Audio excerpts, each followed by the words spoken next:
नमस्कार दोस्तों, आज हम करने वाले हैं ईवीएस से संबंधित क्वेश्चन आंसर जो कि 18 नवंबर 2012 का पेपर का होगा। और इस पेपर से संबंधित सीटीपी के क्वेश्चंस हमने कंप्लीट कर लिए हैं, जिसे हमने सीटेट पेपर 1 फरवरी 2026 नामक प्लेलिस्ट बना हुआ है, उसी में हमने अपलोड कर दिया है। तो आप प्लेलिस्ट विजिट करके चैनल पर देख सकते हैं। शुरू करते हैं वीडियो को। क्वेश्चन 61 से आपका जो है ईवीएस के क्वेश्चन स्टार्ट होते हैं क्वेश्चन पेपर में, तो 61 से करेंगे। प्रश्न है, पर्यावरण अध्ययन की कक्षा में संकल्पनाओं को स्पष्ट करने के लिए कविताओं और कहानी कथन का प्रयोग करना सहायता। देखिए यहाँ पे करना दिया गया है, एक्चुअली में करता होना चाहिए, ठीक है, करता है। तो पर्यावरण अध्ययन की जो कक्षा होती है, इसमें जो है कोई भी संकल्पना है उसको जो है स्पष्ट करने के लिए, यानी कोई भी विषय आप पढ़ा रहे हैं उसको स्पष्ट तरीके से बच्चों को समझाने के लिए जो है आप कहानी के माध्यम से, कविताओं के माध्यम से बच्चों को समझा सकते हैं। तो इसका प्रयोग करने से उनको जो है किस प्रकार से जो है बच्चों को सहायता करता है, ये आपसे पूछा गया है प्रश्न में। तो आपके ऑप्शंस देखिए हैं।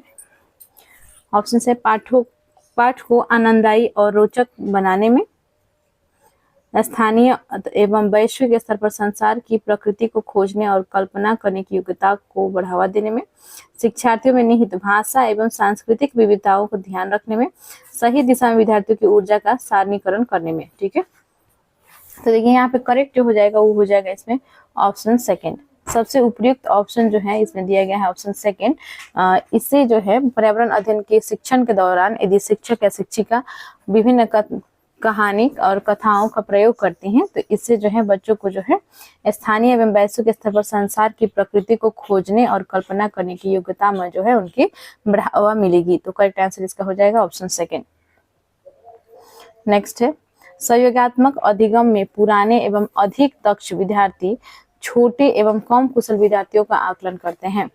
तो देखिए लेव वाइगोत्स्की ने जो है ये सिद्धांत दिया था कि जो मोर नॉलेजेबल पर्सन है, एमक्यू है, ये व्यक्ति जो है, जो बच्चे जो हैं, जो छोटे बच्चे हैं या जो उनके जितना जो है टैलेंटेड नहीं है, उनके जितना जानकार नहीं है, उन्हें सिखा सकते हैं, उन्हें जो है हेल्प कर सकते हैं, स्कैफोल्डिंग दे सकते हैं। ठीक है, तो उसी से संबंधित ये प्रश्न है कि सहयोगात्मक अधिगम में पुराने एवं अधिक दक्ष विद्यार्थी, यानी कि जो बच्चे जो हैं पहले से पढ़ रहे हैं और जो है दक्ष हैं, ठीक है, ये विद्यार्थी जो है छोटे बच्चे एवं कम कुशल विद्यार्थियों का आकलन करते हैं। तो इससे क्या होगा? तो आपके ऑप्शन है समूह में द्वंद्व होगा, गहन प्रतियोगिता होगा, उच्च उपलब्धि और स्वगरिमा, उच्च नैतिक विकास होगा। तो इससे क्या होगा कि जो बच्चे जानकार हैं, जो दक्ष हैं, वे दूसरे बच्चों को सिखाएंगे, जो उनके जो है जो कमजोर बच्चे हैं या कम कुशल बच्चे हैं उनको सिखाएंगे। तो इससे जो है बच्चों की उच्च उपलब्धि होगी और स्वगरिमा बढ़ेगी। ठीक है, तो करेक्ट आंसर इसका हो जाएगा ऑप्शन 3। नेक्स्ट है, सीमा प्रत्येक पाठ को रट कर तुरंत सीख लेती है, जबकि लीना चर्चा एवं ब्रेन स्टॉर्मिंग मस्तिष्क आलोड़न के बाद प्रत्येक पाठ को समझती है। यह डैश के विकासात्मक सिद्धांत की ओर संकेत करता है। तो देखिए सीमा जो है प्रत्येक पाठ को कैसे समझ लेती है? रटकर तुरंत वो सीख लेती है। ठीक है, और जबकि लीना जो है उसको समझाने के लिए जो है चर्चा करना रहता है, ब्रेन स्टॉर्मिंग के बाद ही जो है वो पाठ को समझ सकती है। तो यह जो है डैश के विकासात्मक सिद्धांत की ओर संकेत करता है। किसके विकासात्मक सिद्धांत की यह संकेत करता है? तो आपके ऑप्शन है सामान्य से विशिष्ट की ओर, निरंतरता, अंतः संबंध, वैयक्तिक भिन्नता। तो देखिए इसका जो है इसमें राइट आंसर हो जाएगा वैयक्तिक भिन्नताओं का। ठीक है, क्योंकि इंडिविजुअल डिफरेंस पाए जाते हैं, सबका अपना अपना जो है सीखने का तरीका होता है। कोई जल्दी से सीख जाता है, कोई किसी को सीखने में बहुत देर लगता है। ठीक है, और कोई किसी तरीके से सीखता है, कोई दूसरे तरीके से सीखता है, यानी कि विभिन्न उपागम का जो है प्रयोग किया जाना रहता है।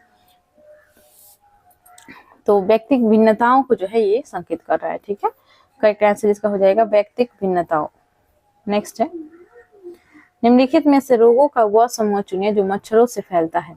मच्छरों से कौन कौन से रोग फैलते हैं? आपके ऑप्शंस हैं डेंगू, मलेरिया, चिकनगुनिया, मलेरिया, हैजा, मियादी बुखार, मलेरिया, डेंगू, हैजा, मलेरिया, चिकनगुनिया, मियादी बुखार। तो ऑप्शन 1 ही इसमें सही होगा। डेंगू, मलेरिया और चिकनगुनिया जो है यह मच्छरों से फैलने वाली बीमारी है। ठीक है, हैजा ये नहीं फैलती है, और हैजा यहाँ पे भी दिया गया है, मियादी बुखार जो है नहीं फैलती है। ठीक है, तो ये तीनों गलत है। ऑप्शन 1 इसमें राइट हो जाएगा, डेंगू, मलेरिया और चिकनगुनिया। अगला है क्वेश्चन 65, सांपों के संदर्भ में सही कथन चुनिए। क्वेश्चन 65 है, सांपों के संदर्भ में सही कथन चुनिए। हमारे देश में केवल 4 तरह के जहरीले सांप पाए जाते हैं। बिल्कुल सही है, हमारे देश में जो है 4 तरह के जहरीले सांप पाए जाते हैं। नाग, कोबरा जहरीले सांपों का एक प्रकार है। बिल्कुल सही बात है, जो नाग है, कोबरा जो है, ये जहरीले सांपों का एक प्रकार है। और जो 4 सांप है उसमें से जो है जहरीले सांप में एक तो ये हो गया किंग कोबरा, ठीक है। दूसरा है रसल वाइपर, तीसरा है सा स्केल्ड वाइपर और क्रोमन क्रीट, ठीक है। ये 4 तरह के जहरीले सांप जो है भारत में पाए जाते हैं, ठीक है। और नाग कोबरा एक जहरीले सांप है, बिल्कुल सही है। तीसरा ऑप्शन है आपका, जहरीले सांप के 4 खोखले दांत होते हैं। नहीं, जहरीले सांप के जो है 2 खोखले दांत होते हैं, तो ये गलत हो गया। सांप के कांटे की दवाई सांप के जहर से ही बनाई जाती है। बिल्कुल सही बात है, सांप के कांटे की दवाई जो है सांप के जहर से ही बनाए जाते हैं। तो यहाँ पे देखिए सी एक गलत ऑप्शन है और सही कथन चुनने के लिए कहा गया है, तो ए, बी और डी यहाँ पे सही दिया गया है। तो ए, बी, डी है आपके ऑप्शन 3 में, ऑप्शन 3 राइट हो जाएगा। नेक्स्ट है क्वेश्चन 66 है, निम्नलिखित में से पेट्रोलियम से सही अभिलक्षण चुनिए। पेट्रोलियम से सही अभिलक्षण चुनिए। यहाँ पे देखिए क्वेश्चन में जो है यहाँ पे पेट्रोलियम की होना चाहिए था, ठीक है। पेट्रोलियम की जो है सही अभिलक्षण चुनिए। तो यहाँ पे देखिए ऑप्शन है, पेट्रोलियम कैसी होती है, अच्छी गंध का पतला नीला रंगीन द्रव। क्या ये जो है अच्छी गंध का होती है? नहीं, ठीक है। बिना गंध का गाढ़ा तथा गहरे रंग का तरल होता है। क्या इसमें गंध नहीं होता है? नहीं, ये भी गलत है। बदबूदार गाढ़ा गहरे रंग का तेल, बिल्कुल सही है। ये जो है बदबूदार होती है, इसमें जो है गंध होती है, गाढ़ा भी होती है और गहरे रंग का जो है ये तेल होता है, ठीक है। और बदबूदार पतला और पीला द्रव, पतला नहीं होता है, तो ये भी गलत है। तो यहाँ पे देखिए करेक्ट जो हो जाएगा ऑप्शन 3 हो जाएगा। पेट्रोलियम जो है बदबूदार होती है, गाढ़ा होती है और गहरे रंग का ये तेल होती है। तो करेक्ट आंसर हो जाएगा ऑप्शन 3। नेक्स्ट है क्वेश्चन 67, मधुबनी चित्रों को बनाने के लिए चित्रकारों द्वारा उपयोग किए जाने वाले रंग होते हैं। तो देखिए मधुबनी चित्रकला जो है बिहार की मिथिला चित्र का बहुत ही फेमस चित्रकला है और ये जो है विश्व भर में प्रसिद्ध है चित्रकला है। और मधुबनी चित्र को बनाने के लिए जो है प्राकृतिक चीजों का उपयोग किया जाता है। और यहाँ पे देखिए आपके ऑप्शंस में दिए गए हैं क्या क्या। सोने चांदी को घोल कर बनाए गए पेंट है, पीसे हुए चावल के रंगीन घोल, विशेष प्रकार से बने पोस्टर रंग है, अति उत्तम गुणवत्ता के फाइबर पेंट है। तो देखिए जो मधुबनी पेंटिंग जो है ये जैसा कि मैंने आपसे बताया कि प्राकृतिक चीजों से जो है ये पेंटिंग बनाए जाते हैं। तो पीसे हुए चावल के रंगीन घोल से जो है इसे तैयार किया जाता है, ठीक है। तो करेक्ट हो जाएगा इसमें ऑप्शन 2। नेक्स्ट है डिस्लेक्सिया। डिस्लेक्सिया जो है किससे संबंधित जो है ये विकार है, मुख्यतः डैश की समस्या के साथ संबंधित है। तो आपके ऑप्शन है बोलने और सुनने, पढ़ने, सुनने और बोलने। तो देखिए जो पढ़ने से संबंधित जो विकार है उसे हम लोग डिस्लेक्सिया के नाम से जानते हैं। डिस्लेक्सिया नामक जो है ये कोई बीमारी नहीं है बल्कि ये जो है एक विकार है, ठीक है। एक प्रकार की समस्या है जो लगभग जो है बच्चों में ये पाई जाती है।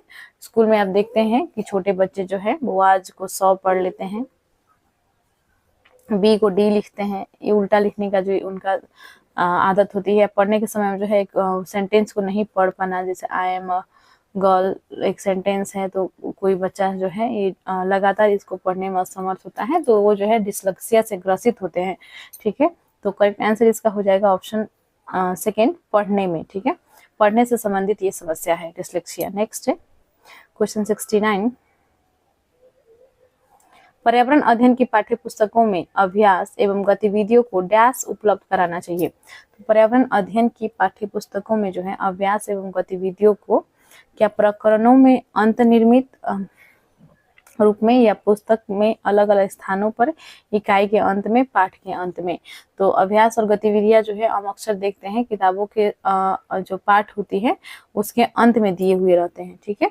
तो पर्यावरण अध्ययन की पाठ्य पुस्तक में जो है किस प्रकार से इसे उपलब्ध कराई जानी चाहिए ये आपसे पूछा गया है। तो ये आपका हो जाएगा ऑप्शन 1 प्रकरणों के अंत निर्मित में, ठीक है। प्रकरणों के अंत निर्मित में, ठीक है। तो करेक्ट आंसर इसका हो जाएगा ऑप्शन 1।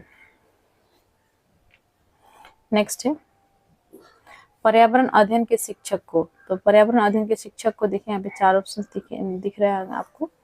तो पर्यावरण अध्ययन के शिक्षक को क्या करना चाहिए? आपके ऑप्शन है बच्चों के दृष्टिकोण को स्वीकार करना एवं सम्मान देना चाहिए, अभिभावकों के विचार को स्वीकार करना एवं सम्मान देना चाहिए, विशेषतः प्रयोगों पर ध्यान देना चाहिए, विशेषतः पुस्तकों और परीक्षाओं पर ध्यान देना चाहिए। तो जो पर्यावरण अध्ययन के शिक्षक होते हैं उन्हें जो है विशेषतः प्रयोगों पर ध्यान देना चाहिए। ठीक है, विभिन्न प्रकार के जो है गतिविधियां का आयोजन करना, साथ में जो है विभिन्न प्रकार के प्रयोग, जैसे कि अंकुरन चैप्टर को यदि पढ़ाना है तो वे जो है बच्चों को कह सकते हैं उसका जो है एक्सपेरिमेंट करने के लिए कि बीज को जो है कुछ दिनों तक जो बीज को सबसे पहले तो है पानी में डालकर उसको फुलाने के लिए, उसके पश्चात जो है उसको अंकुरन के लिए जो है एक गीला कपड़ा में बांधने के लिए, ठीक है, गीला कपड़ा में सूती कपड़ा में रखकर उसको रख देने के लिए, उसके पश्चात जो है उसके में जो है क्या क्या चेंजेज आए इसका अवलोकन करने के लिए जो विधियां होती हैं उसे जो है ये प्रयोग के माध्यम से यदि शिक्षक सिखाते हैं तो बच्चे बहुत आसानी से सीखेंगे। ठीक है, तो एक्सपेरिमेंट द्वारा जो है पर्यावरण अध्ययन के शिक्षक को जो है बच्चों को सिखाना है। ठीक है, तो करेक्ट आंसर इसका हो जाएगा ऑप्शन 3। नेक्स्ट है क्वेश्चन 71। प्राथमिक स्तर पर बच्चे को आकलन करने का सर्वश्रेष्ठ तरीका है डैश का प्रयोग करना। तो देखिए प्राथमिक स्तर पर जो है यानी कि 1 to 5 के बच्चे हैं या 8 तक के जो बच्चे हैं इनका आकलन करने का सर्वश्रेष्ठ तरीका क्या है? तो आपके ऑप्शन है गृह कार्य, योगात्मक कार्य, पोर्टफोलियो, आवधिक परीक्षाएं। तो इसका जो है राइट आंसर इसमें हो जाएगा पोर्टफोलियो। ठीक है, तो बच्चों का जो है रिकॉर्ड रखा जाएगा शुरू से ही, जो है बच्चा जो है किस पक्ष में जो है बहुत टैलेंटेड है, किस में जो है वो थोड़ा सा कमजोर है, और उसके जो है जो कमजोर पक्ष हैं उनके सुधार के लिए जो है पोर्टफोलियो का रिकॉर्ड के अनुसार से जो है उस पर काम किया जाएगा। तो और आकलन की इसमें विशेषकर बात हो रही है तो एडजस्टमेंट के लिए जो है बच्चों का पोर्टफोलियो द्वारा प्राथमिक स्तर के बच्चों का जो है आकलन करना सर्वश्रेष्ठ तरीका माना जाता है। तो करेक्ट आंसर इसका हो जाएगा ऑप्शन 3। चैनल को अभी तक आपने सब्सक्राइब नहीं किया है तो प्लीज चैनल को सब्सक्राइब कर ले, वीडियो को लाइक एंड शेयर करें और प्लेलिस्ट में जाकर पिछले वीडियोस को देखना ना भूलिएगा। प्लेलिस्ट का नाम है सीटेट पेपर 1 फरवरी 2026। ओके, आते हैं प्रश्न पर। क्वेश्चन 72 है, एक शिक्षक पढ़ाते समय श्रव्य दृश्य सामग्रियों एवं शारीरिक गतिविधियों का प्रयोग करता है क्योंकि ये। देखिए एक शिक्षक जो है पढ़ाते समय श्रव्य दृश्य सामग्रियों एवं शारीरिक गतिविधियों का प्रयोग करते हैं, तो इसका जो है क्योंकि ये जो है आपके ऑप्शन से अधिगम वृद्धि में अधिकतम इंद्रियों का उपयोग करते हैं, शिक्षक को आराम उपलब्ध कराता है, प्रभावी आकलन को सुगम बनाते हैं, शिक्षार्थियों को दिशा परिवर्तन उपलब्ध कराते हैं।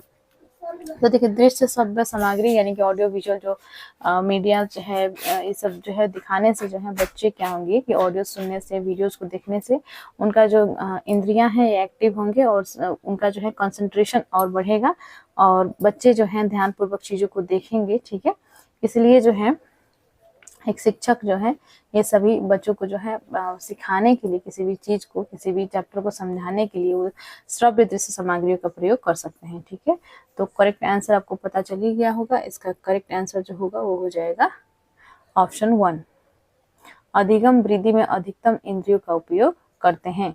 ठीक है, नेक्स्ट है क्वेश्चन 73।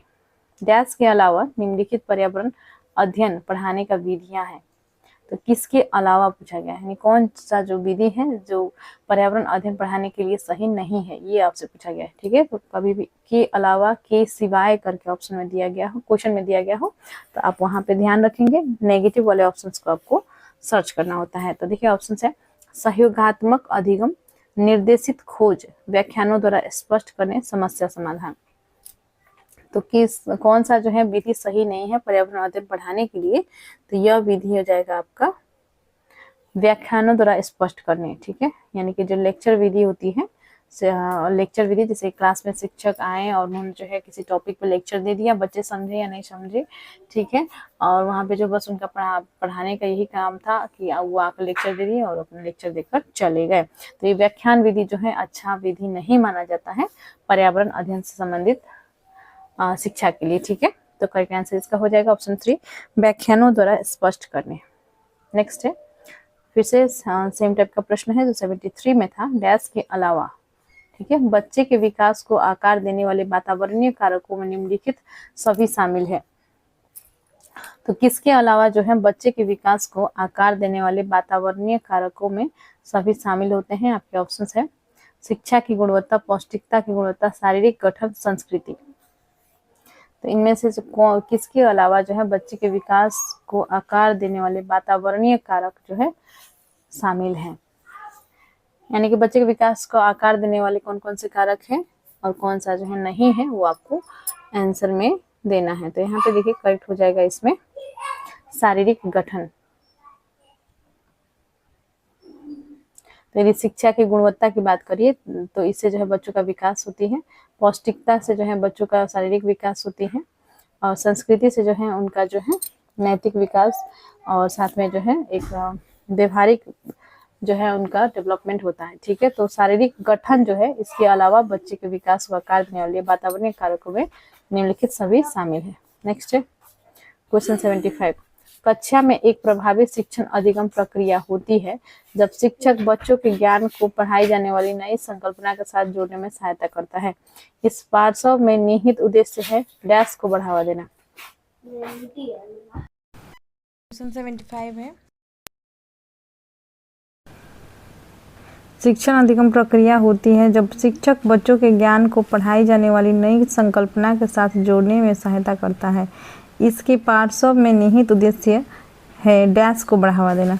तो देखिए आप अक्सर मिलाते होंगे, जो शिक्षक जो होते हैं ये जो है जो बच्चों के पास ऑलरेडी किसी चीज़ के बारे में ज्ञान है और जो टॉपिक है उससे यदि रिलेटेड है, जो संकल्पना की यहाँ पे बात हो रही है, तो वहाँ पे जो है यदि रिलेटेड है तो वो जो है उससे जोड़ने का प्रयास करते हैं ताकि बच्चे जो है संकल्पना को आसानी से समझ सके, टॉपिक को अच्छे से और आसानी से समझ पाएँ, इसके लिए जो है वो ऐसा करते हैं। ठीक है, तो यहाँ पे देखिए आपसे पूछा गया है इसको जो उनके ज्ञान है उनसे जो है टॉपिक को जोड़ने के पीछे क्या उद्देश्य है। तो यहाँ पे निहित उद्देश्य डैश को बढ़ावा देता है। किस चीज़ को ये बढ़ावा देता है? आपके ऑप्शन है शिक्षार्थी स्वायत्तता, पुनर्बलन, ज्ञान का सहज संबंध एवं स्थानांतरण, व्यक्तिगत भिन्नताओं। तो ये जो है ज्ञान का सहज संबंध एवं स्थानांतरण का जो है यह बढ़ावा देता है। ठीक है, तो ऑप्शन 3 इसमें राइट हो जाएगा।